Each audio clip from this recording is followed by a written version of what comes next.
towards Greekness in the design of new buildings and objects was in direct connection with redefinition of the concept of national consciousness by restoring the historical collective memory and obviously with the reconstruction of the modern Greek state.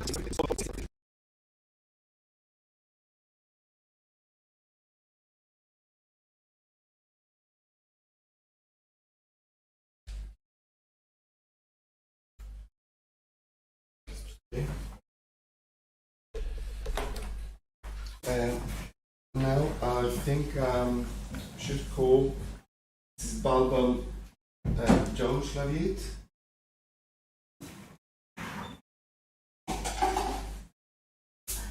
So, name the colleagues properly. Balba Janus.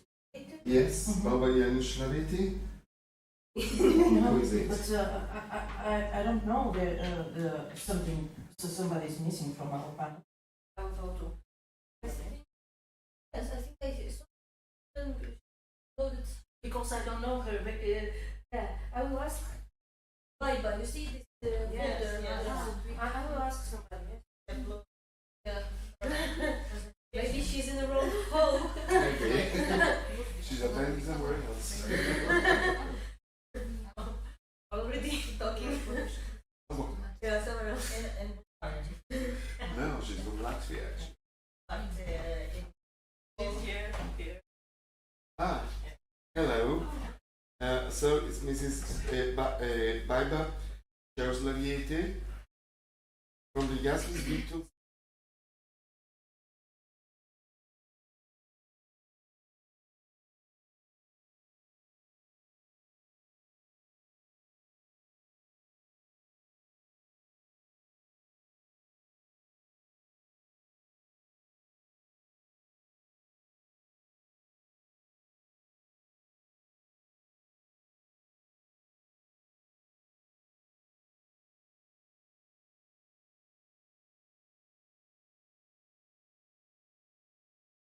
Baiba?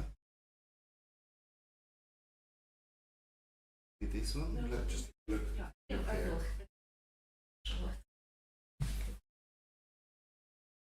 Should be this one, huh? Yeah. That's okay for you. Can you do it? You got 15 minutes. Good morning, dear listeners. The parallels between music and politics can be seen in various aspects, but in my paper I would like to highlight several composition techniques which use is frequently determined also by political motives. First, let us take a brief look at the history of these techniques. Namely, it will be polystylism and sonorism in music. And I will highlight composers who have outlined their political potential.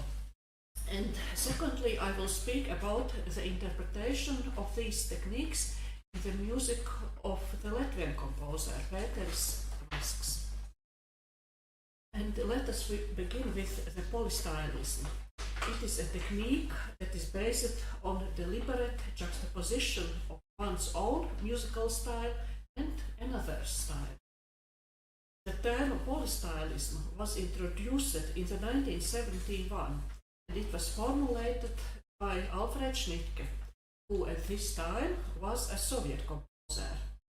Since his youth, he was considered to be a secret dissident, and as aptly stated by David Dixon in his preface to Schnittke's studies, Schnittke was often described as one of triumvirate with composers Gubadullin and Denisov.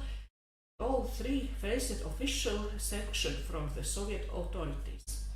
Their music came to be seen as the voice of the oppressed Russian people, conduit for political changes.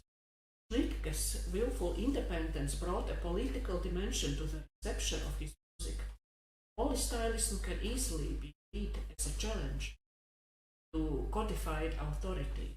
In such febrile atmosphere, political implications seem almost inevitable. However, there were also other composers who used polystylistic conceptions before Schnittke introduced this term, and Shostakovich was probably the most outstanding Soviet composer that intensively borrowed from other styles or works in order to create a hidden political.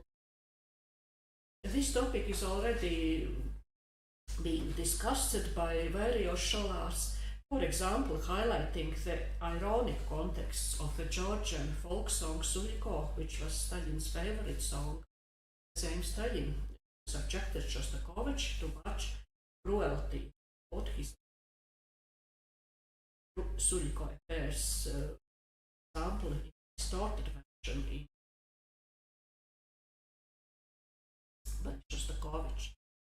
And completely other, but also political context we can find in the War Requiem by Benjamin Britten, which exhibited many innovations in the Requiem.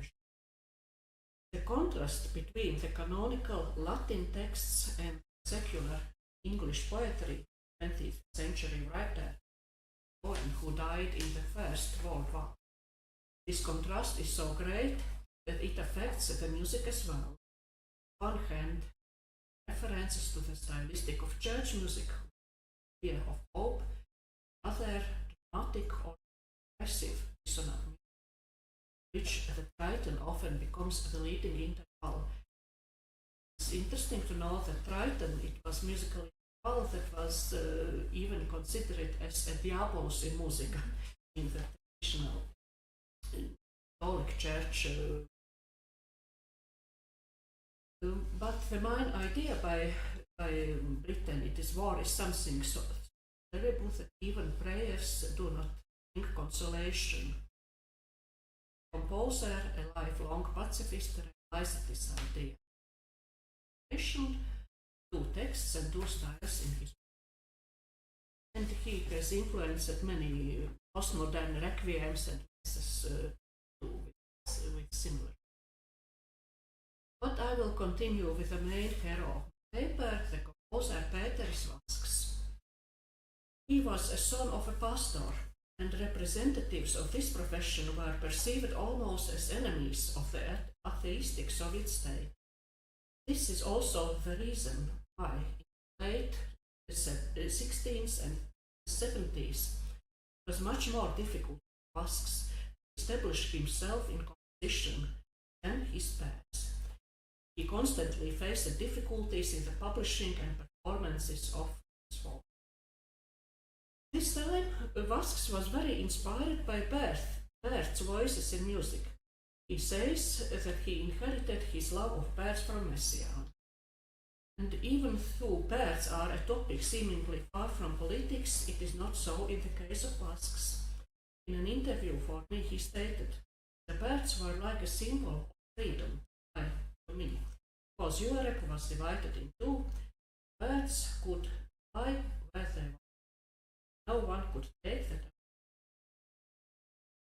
And there is an interesting story that describes the relationship between the composer and the Soviet government in the distant 1970s. And I have heard this story from musicologist Jānis Torgāns. In this time, he had edited a collection of Latvian compositions for brass quintet that was published in 1982 in Leningrad by Sovietsky compositor.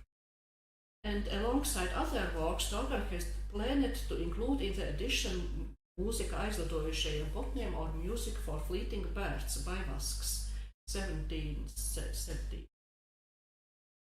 However, when the edition was published, the work by Vasks was removed.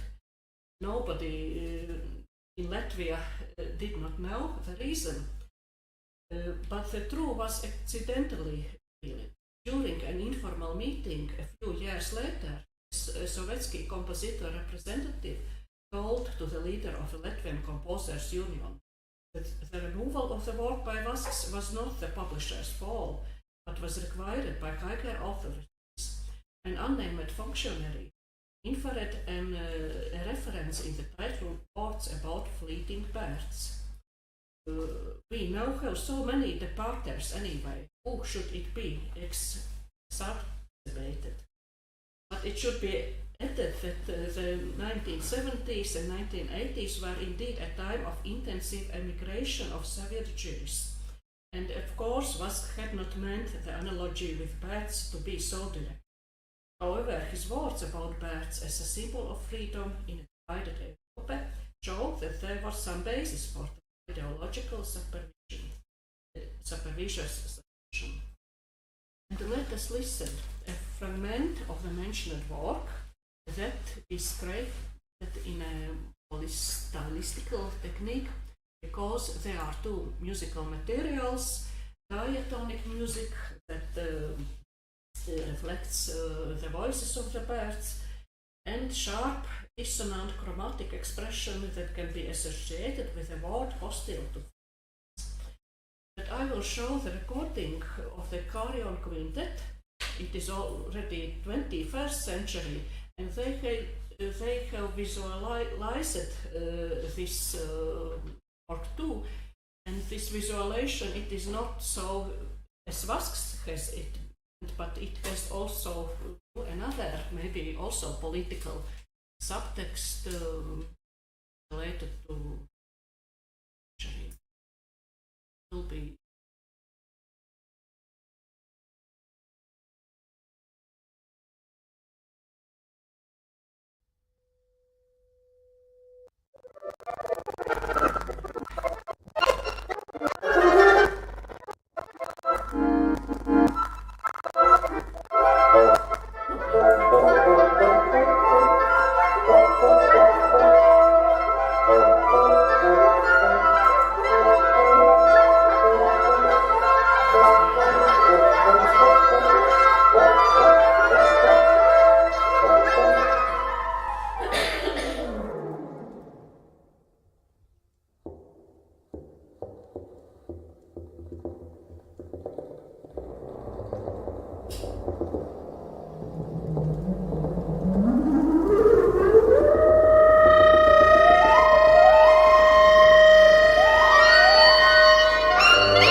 music after this.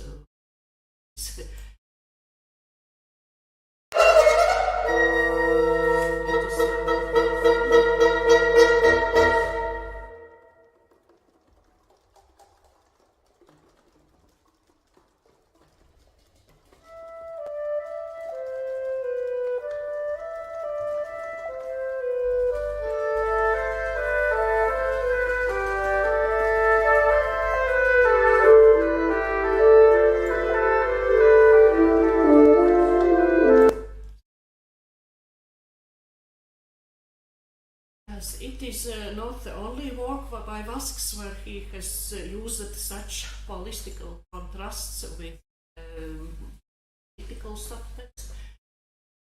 We can also mention his work,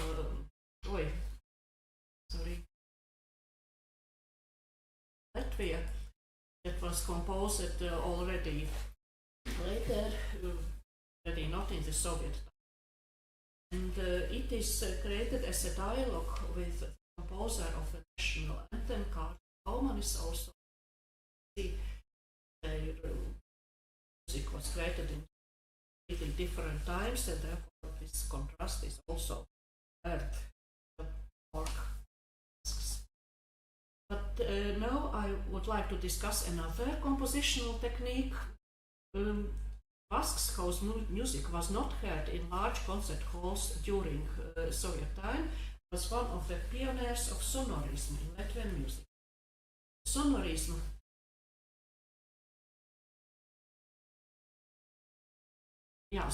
is a compositional technique aimed to create various unusual, sometimes also noise-like sound effects. One of the first outstanding examples is the threnody to the victims of Hiroshima by Krzysztof Penderecki, created in 1960s. We use here various effects of string instruments. The sound is maybe similar to cries. Vasque's approach to sonorism reflects his fascination with Penderecki, whose music he became familiar with when listening to records at the time. It was also one of the few opportunities for Latvian composers to be acquainted with the contemporary techniques of Western music. Because Penderecki represented socialist Poland, so the Soviet ideologues did not look at his works with any suspicion as with avant-garde experiments in Western music. And also sonorism can be interpreted in many different ways. It was Penderecki's example with Hiroshima that inspired Vasquez to use it as a means of solving dramatic historical.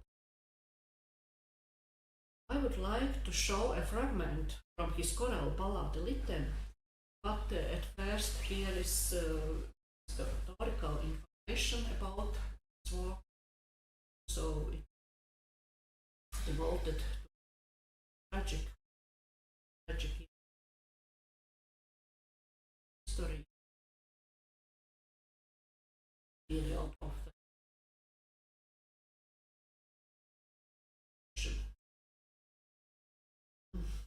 Litten is based on a text by the writer Uldis Bērziņš, and two of his lines were especially important for Vasquez because they reflect how a person can turn into a villain during war. Also, the boy in me weeps and dies, and walls and sheets. To show this contrast in the music, Vasquez also uses all the possibilities of the voices, singing to cautious growls, loud roars, and the like. And it can be said that Vasquez performs similar operations with the human voices as Penderecki in his threnody, the timbre of a string instrument, in order to create the maximum dramatic effects. Two examples. Maybe the first example will be this work by Penderecki, because it was the source of inspiration. So threnody. How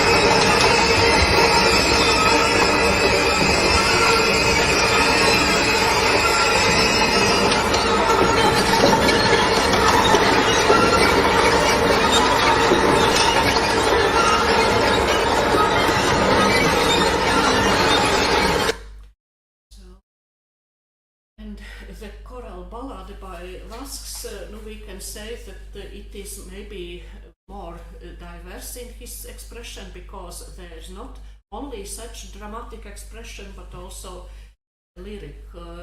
But in any case, the voices are also sometimes they sound similar.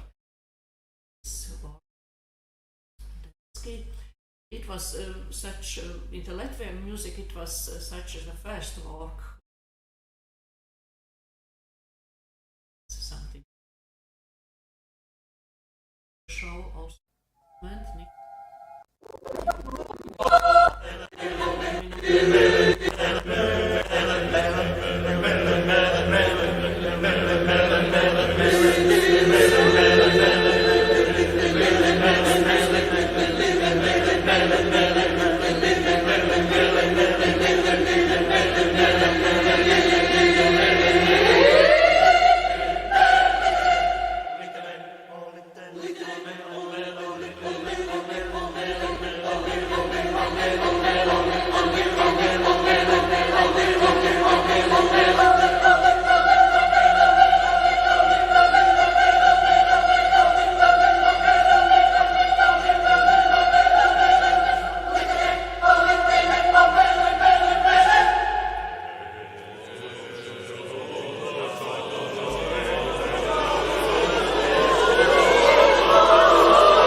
conclusions.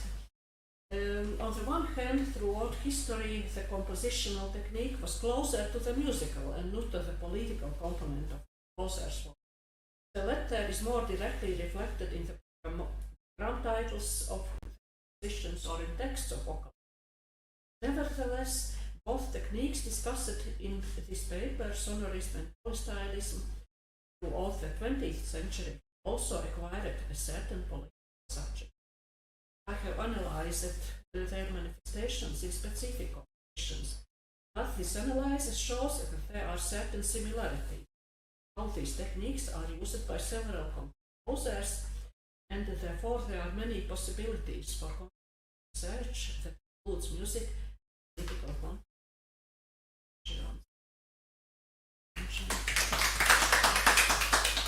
Thank you very much, Barbara, for very interesting presentation. Very nice research.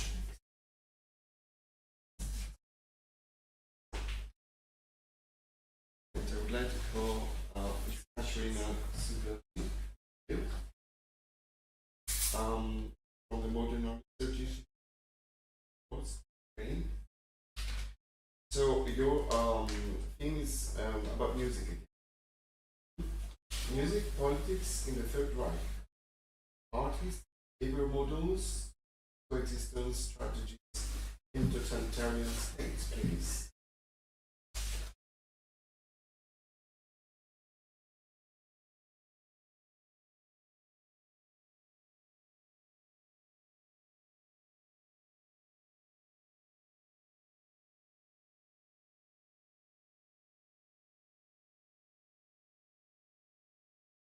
Morning. While totalitarian regimes are peculiar and unnatural forms of society, the musical policies of such regimes are equally artificial and lack the necessary space for the natural development of art. Authorities in such a state would tend to formulate and execute highly special policy tasks in the field of culture, in effect depriving it of means and opportunities to develop freely and naturally. Oops, it's automatically, but okay.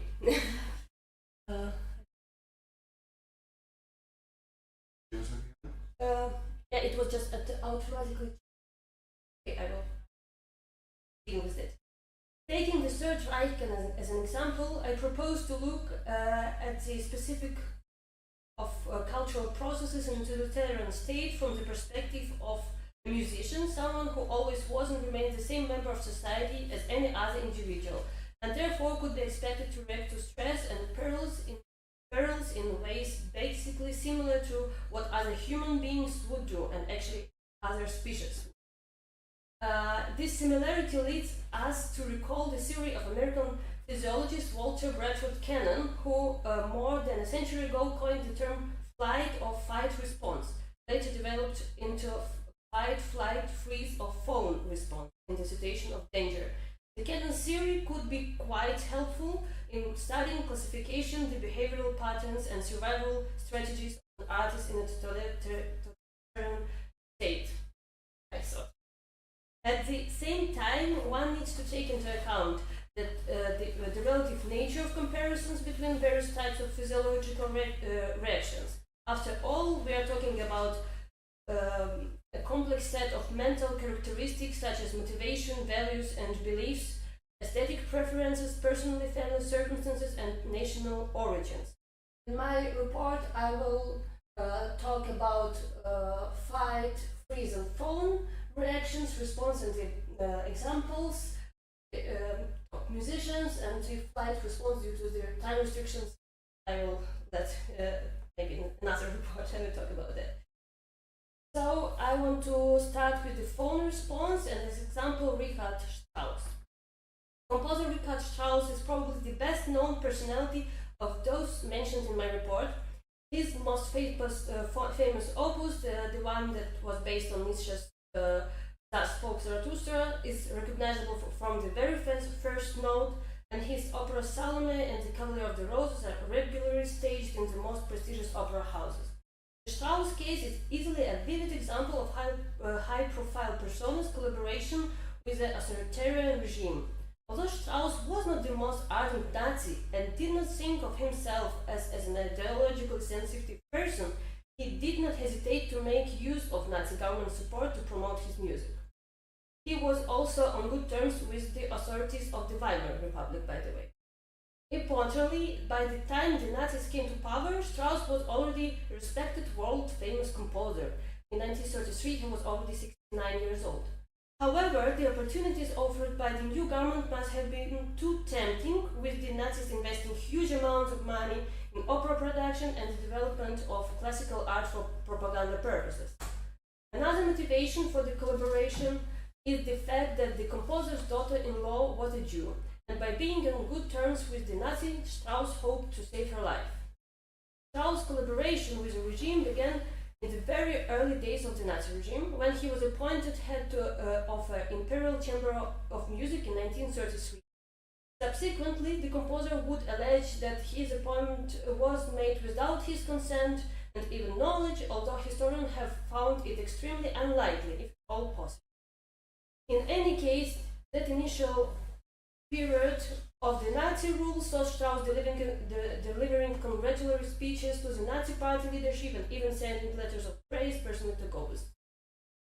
Strauss and Goebbels. Friendly circumstances. However, a notable obstacle to Strauss' stronger alliance with the Nazis emerged in the shape of Jewish writer Stefan Zweig, who was the librettist of the composer's opera Die Schweigsame Frau, The Silent Woman. The problem of Strauss was that by the time the National Socialists came to power, he had already written most of the opera material. Strauss was adamant to save the work he had done and set about to ensure that his creation would still be staged in German theaters. With this in mind, he wrote a letter to Goebbels, admitting there was a problem to be addressed and suggesting the opera's fate be decided by no other than the Führer. Hitler did allow Strauss to go ahead, and the opera saw the light of the day. It appears that Strauss' personality was so important to the image of the Third Reich that the regime was prepared to forgive him a lot.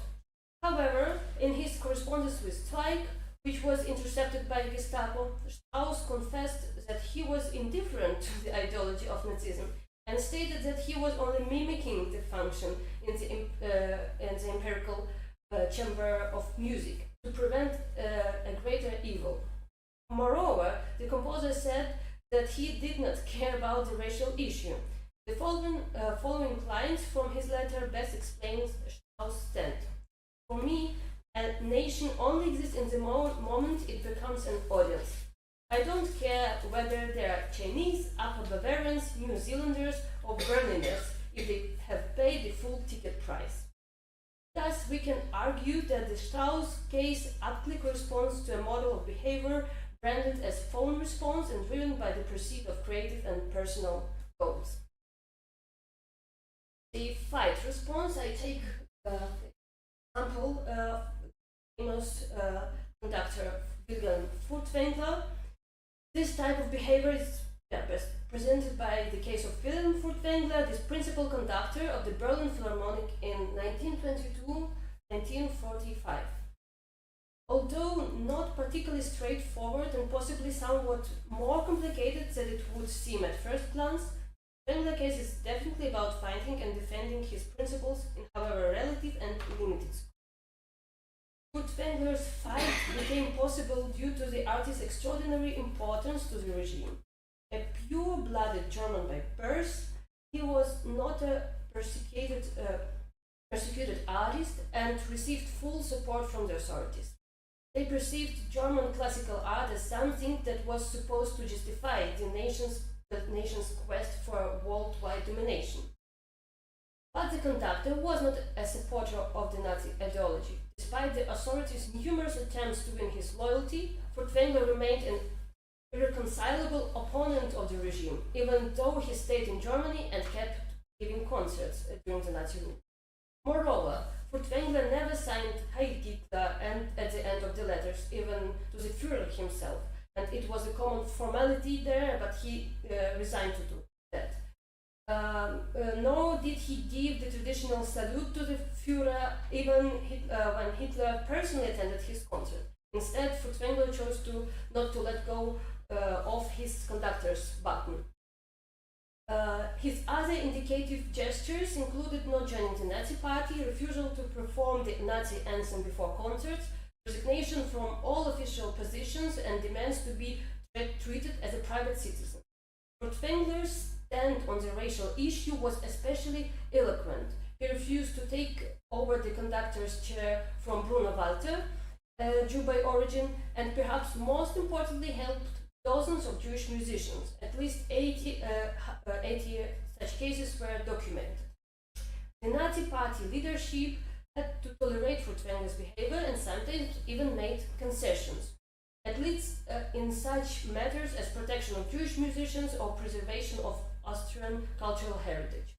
Instrumental in achieving this situation were Furtwängler's threats to leave Germany if the Jewish musicians of the Berlin Philharmonic became harassed. Yet Hitler did not stop putting pressure on the composer either. In 1936, when Furtwängler was conducting performances at the Bayreuth Festival, Friederike Wagner, Richard Wagner's granddaughter, testified as follows. I remember Hitler turning to Furtwängler and telling him that he would now have to allow himself to be used by the party for propaganda purposes. And I remember that Furtwängler refused categorically. Hitler got furious and said to Furtwängler that in that case a concentration camp would be ready for him. Furtwängler quietly replied, in that case, Herr Reichskanzler, at least I will be in a very good company. Hitler couldn't even answer and vanished from the room. For all the apparent resistance put up by Furtwängler, the party leadership still managed to portray him as a supporter of Nazi government. And because of this, the conductor was harshly criticized after the war, despite being formally quieted by a denazification court. Most famously, propagandist cameramen captured the artist and the Führer standing together in one shot, which would be used to indicate that Furtwängler had ostensibly joined the National Party or supports the National Socialist Party. The shot itself didn't require any particularly cunning arrangements to be made. Hitler simply came to the concert unannounced and personally came to Furtwängler and shook the hand, and I suppose Furtwängler had no other possibility just to answer. Yeah. At the end of the day, it is hard to see how Furtwängler's fight could make a real difference in these then circumstances. One may also speculate whether the propaganda machine would have been seriously damaged had Furtwängler immigrated at the time. But in his own special way, he did stand up and fought. And the last example of response is the Fries's response. I will talk about less famous but great also composer Karl Amadeus Hartmann. One of the most exemplary artists whose lifestyle I would like to cite as an example of the tactic of freezing is Munich-based symphonic composer Karl Amadeus Hartmann. Already in his student years, he sympathized with socialist forces, was interested in avant-garde music and jazz, and was friends with artists of Jewish origin. All of this clearly contradicted the ideological and aesthetic basis of the Nazi regime. Hartmann's fundamental contempt for the regime, however, did not make him a proactive, let alone vocal opposition figure. With no question raised by the authorities regarding his Aryan origin, and thanks in a large part to significant financial support from his family, the composer was able to go to internal migration. This behavioral change occurred at the very outset with the arrival of Nazi government in 1933 and was manifest in Hartmann's refusal to perform his works inside the new country. He refused also from the membership in the Imperial Chamber of Music unless it was obligatory to be a member of this association, so because otherwise you cannot be professional musician, so you can't have any profession official any place. Although the composer chose to remain in Germany, he completely separated himself from the social and artistic life of the country. In terms of his professional activities, Hartmann confined himself to writing things that were never meant to be published, even though some of the works he composed during the Nazi rule were premiered outside the country. First in the still free Prague, and later following Germany's annexation of Czechoslovakia in neutral Switzerland. It is worth noting that for a while under the Nazi regime, Hartmann's work could hardly look politically charged at all. However, the post-1933 period reveals a noticeable shift in his compositions, as Hartmann begins to call his music Bekenntnismusik, confessional music, in which the composer seeks to mourn Nazis' inflicted tragedies. One of such confessional works was Misere, dedicated to friends who sleep for all eternity. We do not forget you. Dachau, 1933-34, and premiered in Prague.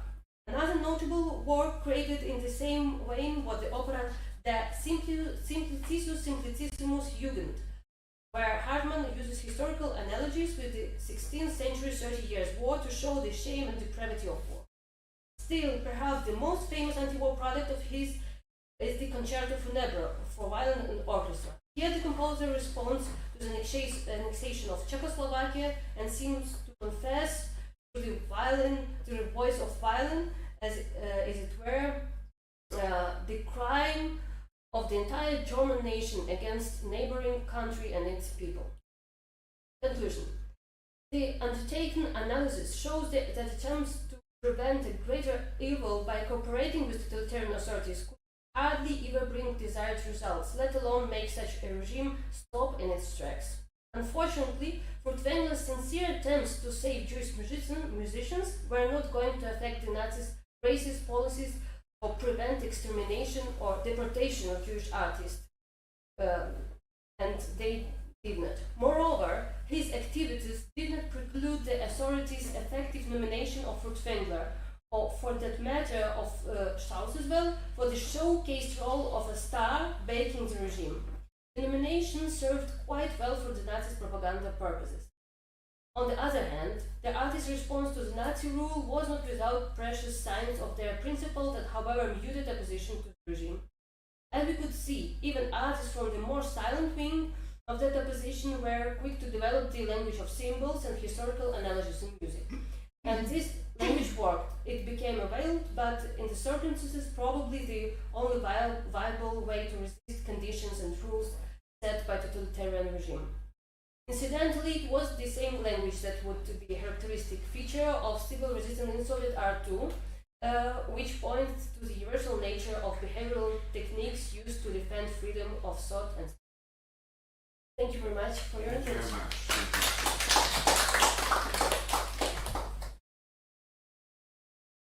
very much. Now it's my turn to give you some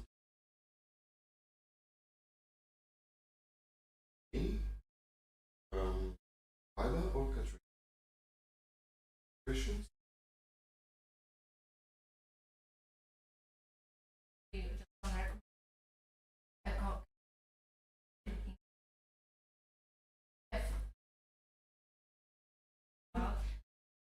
About not all of them, but 5 in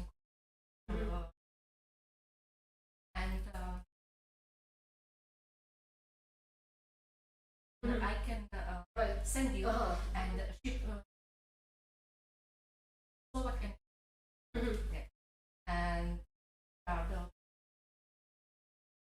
and I think it's not the same as but something similar. Another question? I just want to ask you. You just mentioned about Dixon's work, the voice of the orchestra. And Dmitry Shostakovich had a hidden political. It's because his work had hidden political dimension.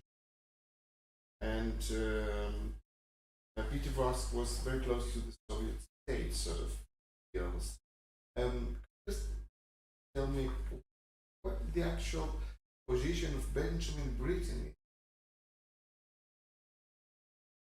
Yeah, no, and it's only that it is political, stylist, political subject. But yeah, it is Totally different.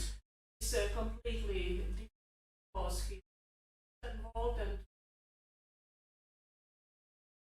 such problems that something be hidden. No, but in any case, I know that after his war requiem, there were many glorious references, but there were also references to why use it in tragedy. So, but it only the discussion. So he was. Right. Yeah, And, because it was. and something else. Do you think that Bergerowski's music was very much close to John Cage music? John Cage music. No, John Cage. Up to the point. Because they're two different schools, Yes, but at I the same see, time, they come together.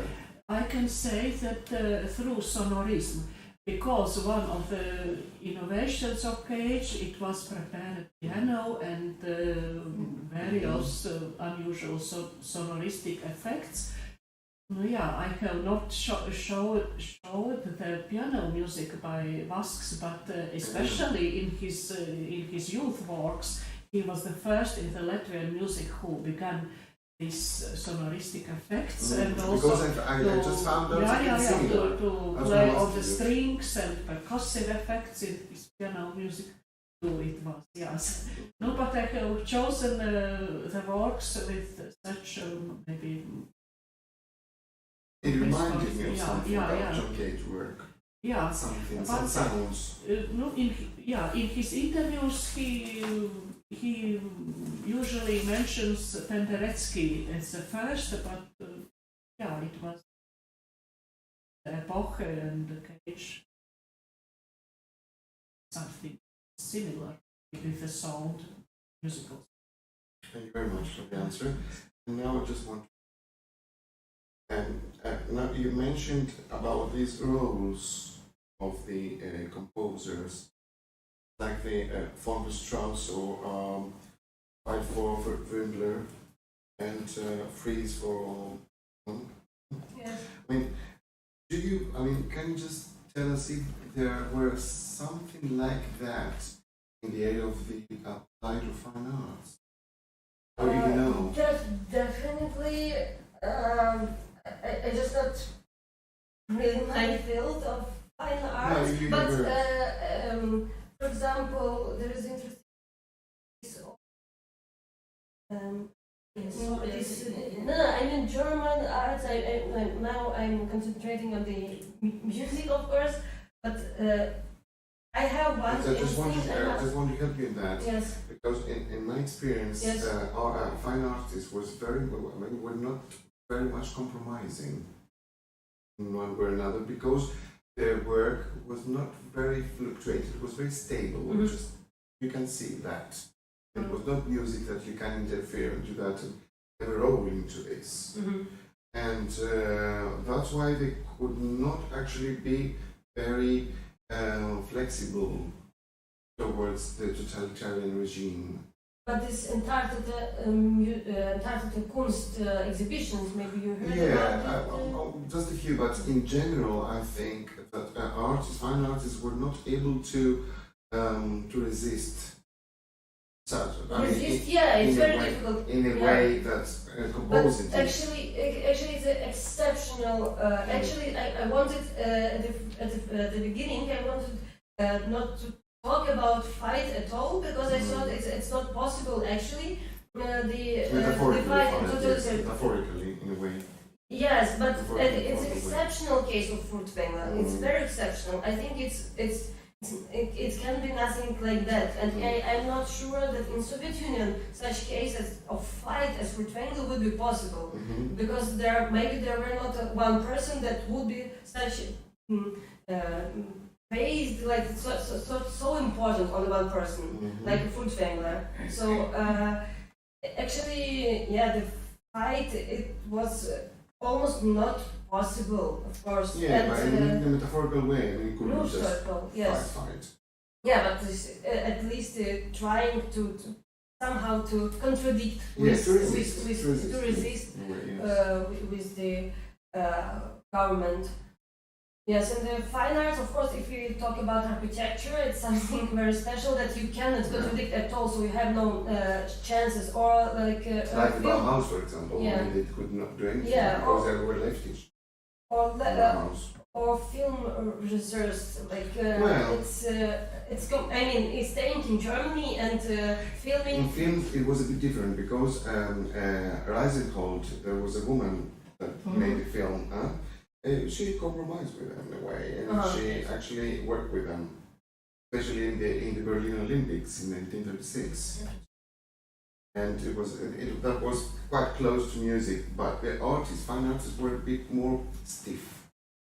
Yes, exactly. And I'm talking about the case, for example, of the German expressionists that were almost taken for granted. All of their work were destroyed. See? Yes. So I didn't really research the cases, biographical cases, but for example, this case of Hartmut is a composer that's not very well known even in the musicological field. So I can imagine that actually there are somebody who also maybe draw something, some pictures, so sitting at home, or I don't know. I think in my opinion, it's a very nice sort of idea to work into both directions. I mean, to find the other way around, what happens in the other form of arts would be very helpful to you to understand. Yeah, thank you. But for me, anybody else to ask? Nothing for me? Never mind. Very simple question. Are the chair comfortable? Well, the time they were. Yeah, very nice. Right. Yes, but They were at the time. Right, thank you very much for the session. Thank you very much for coming in. And I hope to see you here again next year. Just two words from me. Thank you very much for your papers. Thank you, especially. About the publications, we will come back to you with further information, but the deadline is something like the end of June, maybe. So we will receive a letter from us. The next panel is also in English. You can stay, we have coffee and tea.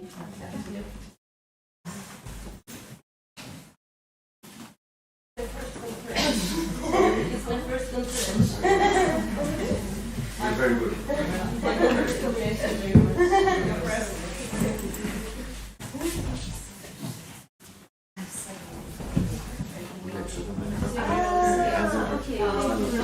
no message. Live, yes. I was in Zoom, in Ukrainian, but in live and in English. It's something. Congratulations. Thank you. I don't have experience to speak freely. For example, I wanted adjust something. So is this your main research topic?